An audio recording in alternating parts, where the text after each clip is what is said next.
आस्था और श्रद्धा के प्रतीक भगवान श्री केदारनाथ धाम के कपाट आज यानी कि 22 अप्रैल प्रातः 8 बजे शुभ मुहूर्त में वैदिक मंत्रोच्चार एवं विधि विधान के साथ श्रद्धालुओं के दर्शनों के लिए खोल दिए गए। इसके साथ ही विश्व प्रसिद्ध श्री केदारनाथ यात्रा 2026 का विधिवत शुभारंभ भी हो गया है। अब 22 अप्रैल से लेकर अगले 6 महीने तक केदारनाथ धाम के कपाट खुले रहेंगे। करीब 51 क्विंटल फूलों से धाम को सजाया गया है। केदारनाथ धाम के कपाट खुलने के बाद हेलीकॉप्टर से मंदिर के प्रांगण में पुष्प वर्षा की गई। पुष्प वर्षा के लिए 2 हेलीकॉप्टर तैनात किए गए थे। दर्शन के लिए श्रद्धालु सुबह से ही लंबी कतारों में खड़े रहे। ठंडे मौसम और कठिन पहाड़ी रास्तों के बावजूद भक्तों के उत्साह में कोई कमी नहीं दिखाई दी। कई यात्री तो रात से ही लाइन में लगकर बाबा केदारनाथ के दर्शन का इंतजार कर रहे थे। कपाट खुलने के साथ ही मंदिर के गर्भगृह में बाबा केदार की पंचमुखी स्वयंभू शिवलिंग की विधिवत पूजा अर्चना की गई और आरती भी संपन्न हुई। केदारनाथ धाम के कपाट खुलने पर प्रधानमंत्री नरेंद्र मोदी ने भी ट्वीट किया है। ट्वीट कर उन्होंने लिखा कि देवभूमि उत्तराखंड की पवित्र धरती पर श्री केदारनाथ धाम के कपाट पूरे विधि विधान के साथ हम सभी श्रद्धालुओं के लिए खोल दिए गए हैं। केदारनाथ धाम और 4 धाम की यात्रा हमारी आस्था, एकता और समृद्ध परंपराओं का दिव्य उत्सव है। इन यात्राओं से हमें भारत की सनातन संस्कृति के दर्शन होते हैं। इस वर्ष 4 धाम यात्रा के आरंभ उत्सव पर उत्तराखंड आने वाले सभी श्रद्धालुओं के लिए एक पत्र के माध्यम से अपनी भावनाएं भी व्यक्त की है। तो वहीं आपको ये भी बता दे कि कपाट खुलने के अवसर पर उत्तराखंड के मुख्यमंत्री पुष्कर सिंह धामी अपनी पत्नी के साथ केदारनाथ धाम पहुंचे। बाबा केदार के दर्शन किए, पूजा अर्चना की और उन्होंने आशीर्वाद लिया। सीएम धामी ने कहा कि यात्रा व्यवस्थाओं को चाक चौबंद किया गया है और श्रद्धालु सुगम सुरक्षित यात्रा का अनुभव प्राप्त कर सकेंगे। इसी के साथ आपको ये भी बता दें कि यहाँ पर प्रशासन ने सुरक्षा और व्यवस्था को देखते हुए व्यापक इंतजाम किए हैं। भीड़ को नियंत्रण करना, चिकित्सा सुविधा और रूट मैनेजमेंट के लिए विशेष टीमें तैनात की गई है। इस बात की जानकारी उत्तराखंड पुलिस के द्वारा सोशल मीडिया अकाउंट पर दी गई है। इनके द्वारा दावा किया गया है कि यात्रियों को किसी प्रकार की परेशानी नहीं होगी। आपको ये बता दें कि इस वर्ष मौसम अपेक्षाकृत अनुकूल रहने की उम्मीद जताई जा रही है, जिससे कि अधिक संख्या में श्रद्धालुओं के पहुंचने की संभावना है। स्थानीय प्रशासन और मंदिर समिति लगातार यात्रियों की सुविधा पर ध्यान दे रहे हैं। हेलीकॉप्टर सेवा, पैदल मार्ग और घोड़ा खच्चर सेवाओं को भी सुचारू रूप से संचालित किया जा रहा है। केदारनाथ न केवल एक धार्मिक स्थल है, बल्कि ये भारतीय आस्था और संस्कृति का महत्वपूर्ण केंद्र भी माना जाता है। मान्यता है कि यहाँ दर्शन करने से भक्तों के सभी पाप नष्ट होते हैं और उन्हें आध्यात्मिक शांति प्राप्त होती है। कपाट खुलने के साथ ही पूरा केदार घाटी क्षेत्र भक्तिमय वातावरण में डूब गया। चारों ओर बर्फ से ढकी पहाड़ियों के बीच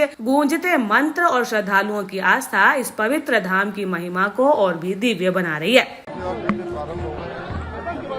बड़ा भक्तों में जोश है। अच्छी व्यवस्था इस बार बद्री केदार मंदिर समिति के द्वारा की गई है। आपने देखा होगा कि 5 ही मिनट में सबके दर्शन हो गए। कई सारे बैच बाहर निकल गए हैं। इस बार एक अच्छी व्यवस्था, जिससे कि जो सामान्य से सामान्य दर्शन करने वाले भक्तगण हैं, जो अंतिम छोर में खड़े रहते हैं, सामान्य व्यक्ति को भी एक अच्छे, जैसे सबके दर्शन होते हैं उसी प्रकार से दर्शन हो। तो इस बार मुझे लगता है कि आसानी हो। 18 लाख से ज्यादा यात्रियों का रजिस्ट्रेशन हो चुका है। बड़ी भीड़ ये बाबा हर वर्ष पिछले वर्ष, इस वर्ष भी बड़ा रिकॉर्ड बनेगा। के लिए आप कि उनकी भी थोड़ी नैतिक जिम्मेदारी बनती है थोड़ा व्यवस्था बनाने में।